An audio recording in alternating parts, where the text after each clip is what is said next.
patients, just an update on live channels 3 and 4. Live channel 3 is given to us by WABC. This is at Columbus Circle. And live channel 4 is the same rally, but in front of the Trump International Hotel. This is on live channel 4, and this is given to us by APTN. Live channel 4, more editorial information will be on Twitter.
imagine no possessions. I wonder if you can. No need for greed or hunger, or brotherhood of man. Imagine all the people sharing all the world.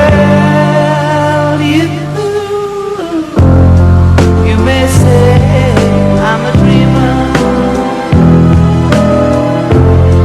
but I'm not the only one. I hope someday you'll join us, and the world will live as one.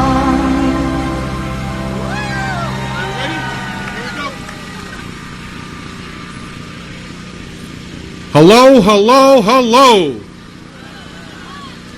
My name is Johnny, and I'm a New York City boy.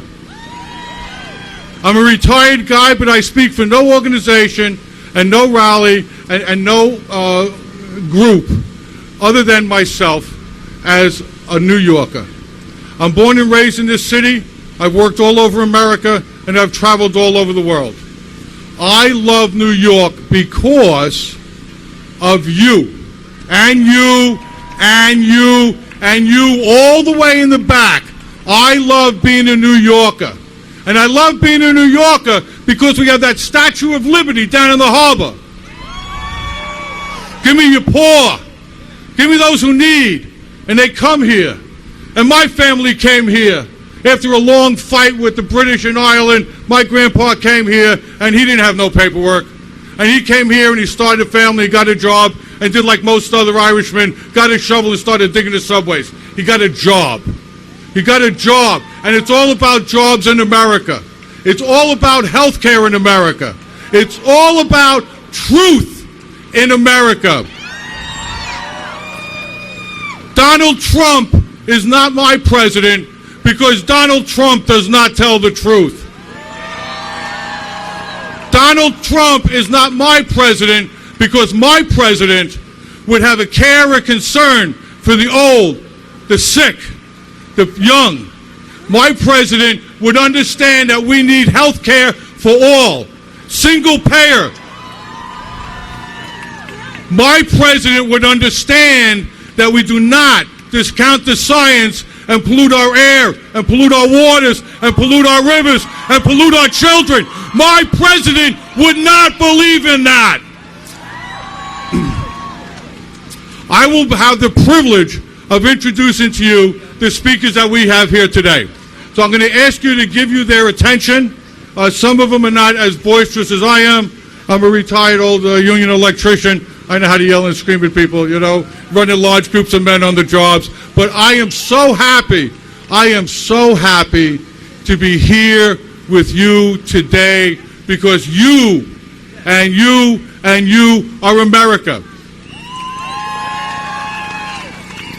Our first group, and you've heard these people before, are the Youngsters Resist. We have Shay and Molly, who come from New Jersey, and they started out at the Occupy Wall Street movement. Now, I was down at Occupy, and I thought it was a very interesting way of standing up and saying no, standing shoulder to shoulder, speaking truth to power. And here, these young people, they're not children, they're growing into be adults, and they are here today to share their thoughts with you. So please, a round of applause and give them your attention. All right, there you go. Hello. I am a kid. I see, we are Youngsters Resist. Thank you. Yeah, it's okay. Kids are not some sort of lifeless doll to play with, or a blob that sits in front of the TV. What we see, what I see, is bigotry. I see hypocrisy. I see hatred that is mindlessly thrown out there. When it became president, my classmates changed. I remember coming onto the bus on November 9th, 2016. It was dead quiet. Not a single soul talked. Whenever I brought it up, the students were quick to shoot it down and move on to another subject.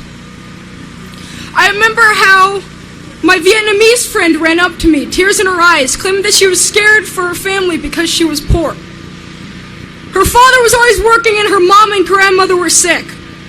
I remember the black and Latino students who usually dance and sing in the hallways, play music. They were quiet. I remember the opposite side of the spectrum as well. I remember a white, upper-class student that worried about Rolex watches claimed that natives were savages until the white man came to tame them. I remember him expressing his hatred towards transgender students claiming how they deserve to burn in hell. I remember another white student mocking the special education students, the way they move their arms and how they talk and act. You tell me, where did they get this sort of behavior from? All our lives changed when it became president. But it's not just him. I've heard of conversion therapy. I've heard of shock conversion therapy, in fact. I'm aware that the vice president wants people like me gone. It scares me, it scares all my friends. Divorce Rick Perry, how do I not know these people? How do I not know what their actions are and what their beliefs are? We are your future. I am your future. I am what you believe in, what you have built up to. I am fed by your culture of TV, newspaper, and social media. We are the country's future. We children are not to be thrown away. Our lives not to be cast into the wind by men that spread fear, hatred, and lies. We, the youngsters, must resist. We can't keep sitting on our hands waiting patiently for another move. No one wants to end up in a political cartoon in a cartoon graveyard. We must resist this sort of contorted political system that we have become so immune to. Because it is hard rooting for a free political system, trying to keep the bad out, when you realize that you are the bad. Thank you. Let's give it up for Shay. What a great gal. I tell you, what a great mother and father who are standing on the side over here, not only telling what their children to do, but showing how their children should be responsible citizens. I have the pleasure of introducing Molly, who is still part of that same team. Molly? Go, Molly. Bigger side. Hey, stay right alongside. We are freshmen. Yes, we are teenagers. And yes, we are in high school.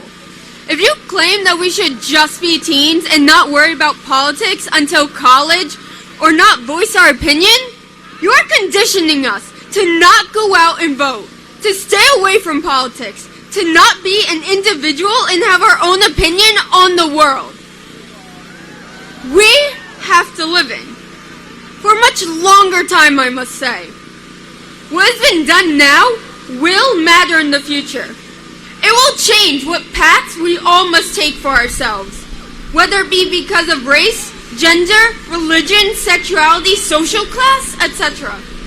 We are being told we must conform to what has happened and to just go with it.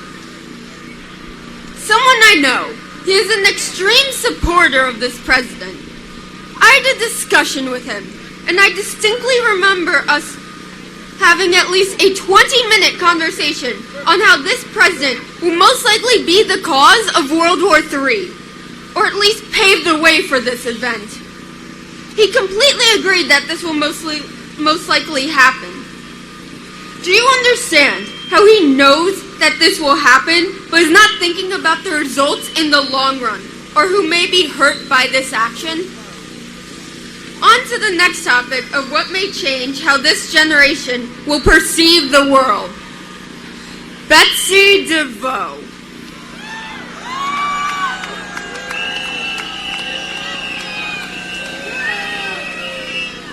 I'm sure you all at least know something about her.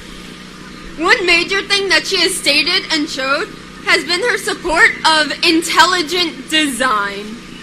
which, if you don't know, by definition, is the theory that life or the universe cannot have arisen by chance and was designed and created by some intelligent entity. This is similar to creationism of the universe, being created by a higher power. If we are to allow this, we are telling children that evolution is what it started out as, a theory, and that this is fact. Another major issue is that of being how social classes are differentiated. Since he won presidency, the segregation has increased. To quote House MD from Season 3, Episode 4, see, skinny, socially privileged white people get to draw this neat little circle. Everyone inside the circle is normal. Everyone outside the circle should be beaten, broken, and reset so they can be brought into the circle. Failing that, they should be institutionalized, or worse, pitied. Why would you feel sorry for someone who gets to opt out of the inane, courteous formalities which are utterly meaningless, insincere, and therefore degrading? Thank you.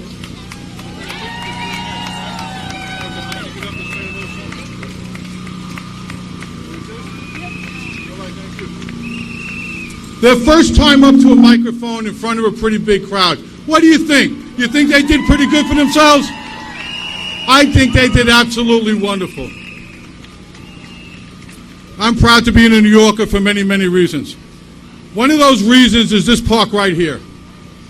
When this park was created, New Yorkers gathered together, no matter how rich you were, no matter how poor you were, no matter what color you were, no matter where you came from, what God you prayed to, what person you chose to love. In this park is the heart of New York City, because this park is where we gather with our families in harmony. Harmony is the support of all institutions, especially this of ours. And we as Americans, and we as New York City people, and don't forget, there's about 8 million of us running around this city, taking the trains together, sending our children to schools together, and going out for Chinese food on Friday night. We are New Yorkers. We live together in harmony because we don't care where you came from. We care where you're at. What kind of person are you? Can I trust you? Can I do business with you? Will you stand up with me and speak truth to power to a bunch of bums led by this bum? Because it's not only about the Donald, the con man, it's about what's going on in Washington, D.C. It's about all of them, the Democrats and the Republicans. They all have to understand that we are here, we're not going away. You call them up, you overload their switchboards, you email them, you shut down their service, you show up to their offices and you blow them out of their offices. You stand up as Americans. You stand up for what you believe in. Because what we believe in is right. What we believe in can be accomplished. And it can only be accomplished with all of you working together. I have the pleasure of introducing our next speaker. Her name is Elizabeth. She's from Brooklyn. She's a disability rights activist. And this is her first time talking to a crowd of people like you. So please, a lot of warm energy for Elizabeth. Okay, give her the mic.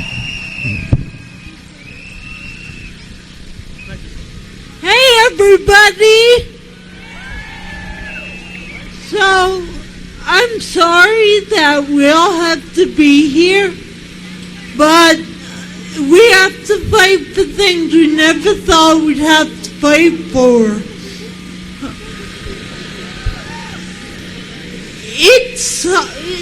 It's unfortunate. My name's Elizabeth Malaz. As Johnny said, I live in Brooklyn. I'm here representing myself today, and all of you who need or will one day need health care.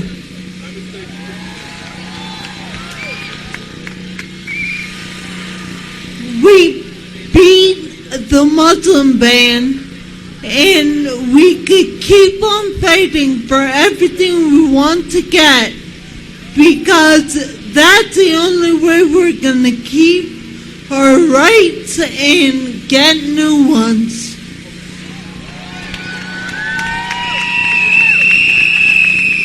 I could really feel the love. Thank you.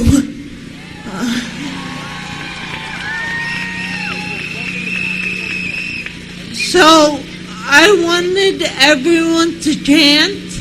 I can't do it fast enough, but we are ready to fight. Healthcare is a human right. Go!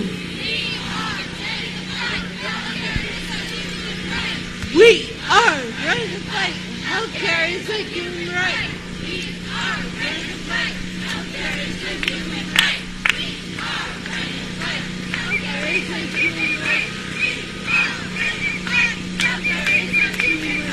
We are ready to fight. Healthcare is a human right. We are ready to fight. Speak into the mic. Yell into the mic. So, thank you, everyone. This experience has been absolutely perfect. Thanks, Johnny. Anything for you, girl. Anything for you. Before our next speaker comes up, and this lady is a lovely lady. She has spoken before, so she kind of knows what to do. I just want to tell you that one of the reasons I'm proud to be a New Yorker is that we have that library down the street. One of the first libraries in the world open to the public. And the lions in front of that library, those two lions, their names are Patience and Fortitude. Of all the words in all the books, they put those two words out there because that's the message. Patience, never give up. We have a righteous struggle. Fortitude, every time we get knocked down, kiss your wounds, cry your tears, and get back up in the fight and put on your helmet and get in the game. This is the start of a long march to D.C. and the midterms.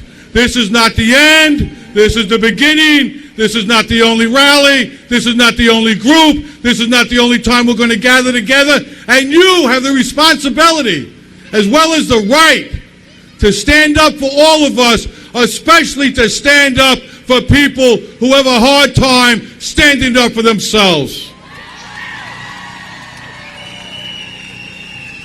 I'm very happy to introduce Anastasia. As you can see, she's an advocate, and this girl I'm envious and jealous of, because this girl spoke at the Democratic National Convention. She was on stage. She sent her message to the world. Please give her your attention and let her listen to a couple of words. Hi, everyone. I'm so happy to be here to remind everyone that even though my candidate in this election did not succeed at assuming the White House, I believe that we're stronger together for the same reasons that I got up on that stage this summer. Because I'm a disabled woman who believes in a woman's right to choose. So I think we need to keep fighting to make sure that this administration does not overturn those rights. I believe the Supreme Court is extremely important right now, and we need to focus on